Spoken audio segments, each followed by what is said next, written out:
अस्ट्रेलियाको मेलबोर्नमा फेरि एक नेपाली युवती आफ्नो जीवनको सङ्घर्षको लडाईँ लडिरहेकी छिन्।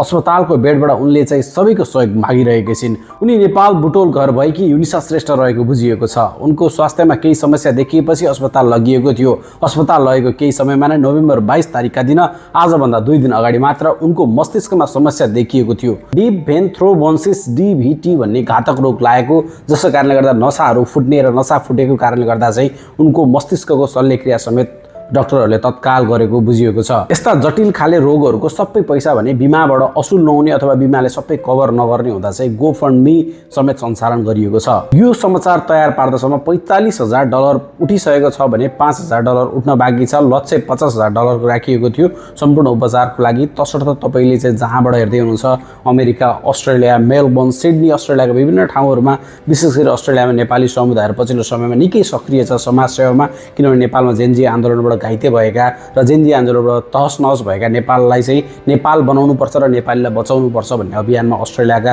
नेपाली समुदाय पछिल्लो समयमा निकै सक्रिय रूपमा लागेको हुँदा पक्कै पनि यो $50,000 चाहिँ अस्ट्रेलियामै बस्ने हाम्रा साथीभाइहरू, आफन्त, इष्टमित्र सम्पूर्ण व्यक्तिहरूले चाहिँ थोरै 5, 10, 20, 50, 100 जति सक्नुहुन्छ त्यो चाहिँ गोफन्डमी मार्फत उहाँकै बुवाले सञ्चालन गर्नुभएको छ। एम बहादुर श्रेष्ठ सबैसँग चाहिँ 2 हात जोडेर चाहिँ सहयोग मागिराख्नु भएको छ। कृपया तपाईँको चाहिँ सानो सहयोगले कसैको जीवन बच्दैछ, जीवनमा चाहिँ रक्षाका निमित्त सहयोग हुँदैछ भने पक्कै पनि तपाईँहरूले यो कुरामा पछि पर्नुहुने छैन भन्ने कुरामा विश्वस्त छु।